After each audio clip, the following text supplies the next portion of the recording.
Hello friends, नमस्कार, सत श्री अकाल, वनकम, अस्सलाम वालेकुम, नमो बुद्धाय, praise the lord. Welcome to our channel के सोल कॉन्शियसनेस। जिस तरह एक सोता हुआ मनुष्य अपने आप को स्वप्न में एक हकीकत में मान लेता है, अपने स्वप्न में ही प्रकट होने वाले शरीर के अनुसार कार्य करता है, उस शरीर को अपना वास्तविक शरीर मान लेता है।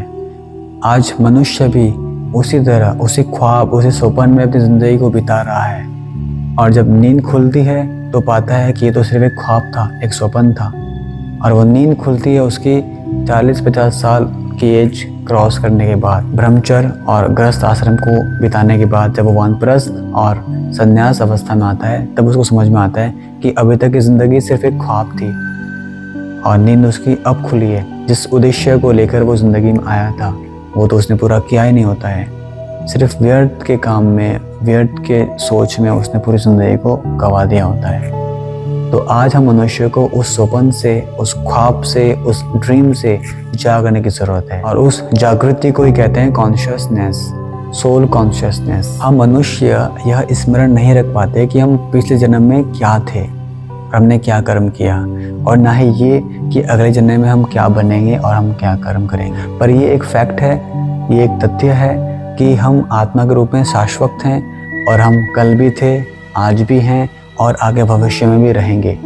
यही पहला ज्ञान है आध्यात्मिकता। आध्यात्मिक मतलब स्वयं को समझना, अपने आप को एक आत्मा के रूप में स्वीकार करना, एक शरीर के रूप में नहीं। जब हमारी इस आत्मा का देहांतरण होता है तो हमारा स्थूल शरीर, बॉडी नष्ट हो जाता है, और आत्मा शाश्वत है, एटर्नल। इस तरह हमारी आत्मा, शरीर बदलती रहती है कपड़े की तरह। हमको ये शरीर अपने विगत, अपने पास्ट के कर्मों के आधार पर मिला हुआ है, और इस प्रेजेंट में हम जो कर्म करेंगे, हमारा अगले जन्म भी उसी के आधार पे मिलने वाला होगा।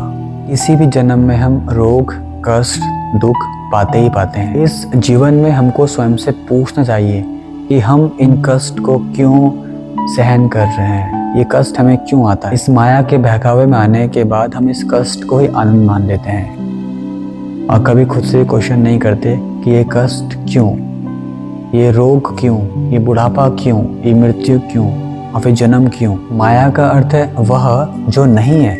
हमको लगता है कि हम आनंद भोग रहे हैं, परंतु वास्तव में हम कष्ट को झेल रहे होते हैं, और वो कष्ट ही हमको आनंद लगता है। भौतिक शरीर में हमको कष्ट भोगना होगा। इस शरीर के कारण ही हम सर्दी गर्म का अनुभव करते हैं, मौसम का अनुभव करते हैं, दुख आनंद का अनुभव करते हैं। भौतिक सुख और दुख इस शरीर के द्वारा उत्पन्न होता है, और सुख और दुख हमेशा एक मौसम की तरह बदलते रहते हैं। इसलिए हमको इन सुख और दुख को सहन करने की आदत डाल लेनी चाहिए, हर मौसम की तरह। सर्दी में हम अच्छे से वूलन क्लोथ्स पहन लेते हैं, गर्म कपड़े पहन लेते हैं सर्दी से बचाव के लिए।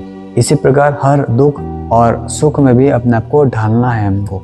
ये जीने की कला है, क्योंकि सुख और दुख तो आना ही है, और हर किसी की लाइफ में सुख दुख होता ही है। चाहे कितना भी रिच इंसान हो, कितना भी अमीर इंसान हो, उसके पास बेशक पैसे की कमी नहीं, पर वो हो सकता है कि अच्छे रिश्तों के लिए मोहताज है, हो सकता है वो किसी बीमारी से ग्रसित है, हो सकता है उसके पास अच्छे संतान नहीं है, हो सकता है उसके पास ऐसे संतान हो जो नशे में लुप्त है, तो वो उसके लिए एक कष्ट हुआ। तो हर कोई इंसान जिसने जन्म लिया है इस दुनिया में, वो किसी न किसी दुख कष्ट से पीड़ित है। ये एक यूनिवर्सल ट्रुथ है।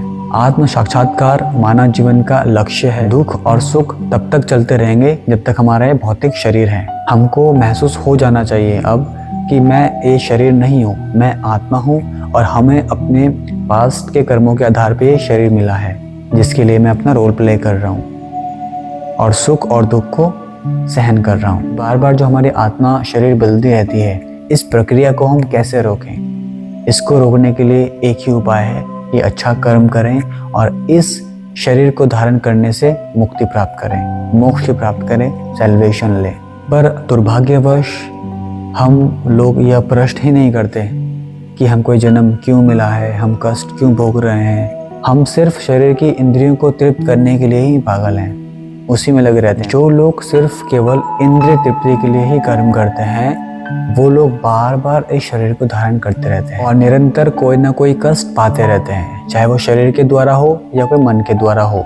हम ये कष्ट चाहते नहीं है, फिर भी ये कष्ट हम पे लाद भी जाते हैं। तो हमको खुद से ये प्रश्न करना है कि ये कष्ट क्यों आते हैं। पशु तो एक पशु है, वो तो प्रश्न नहीं कर सकता, सिर्फ झेलता रहता है। लेकिन हम तो मनुष्य हैं, हमारे पास सोचने समझने की शक्ति है। इसलिए हमको खुद से प्रश्न करना चाहिए, ये कष्ट क्यों, ये रोग क्यों, ये मृत्यु क्यों, बुढ़ापा क्यों, जन्म क्यों। यहाँ तक कि माता के गर्भ में भी हम कष्ट ही पाते हैं। उस तंग थैली में इतने महीनों तक रहना, हाथ पांव हमारे बंधे रहते हैं, वो एक कष्ट ही तो है। फिर जन्म लेने के बाद हम कष्ट सहन करते हैं पूरा जिंदगी भर। आजकल तो गर्भ में भी खतरा है, लोग एबॉर्शन कर लेते हैं, गर्भ में ही एक शिशु की मृत्यु हो जाती है। अपने इस कष्ट के परम कारण की जिज्ञासा करना ही ब्रह्म जिज्ञासा है। आज हमको ये ब्रह्म जिज्ञासा करना चाहिए। संदेह हम जीवन संघर्ष में अत्यधिक परिश्रम करके इन सभी कष्टों को नष्ट करने की कोशिश करते हैं। हम अधिक धन कमाकर, इंद्रिय तृप्ति प्राप्त करके खुशी पाने की कोशिश करते हैं, पर ये सच्ची खुशी नहीं है। सुख आध्यात्मिक सुख है, भौतिक सुख मरुस्थल में मृग तृष्णा के समान है।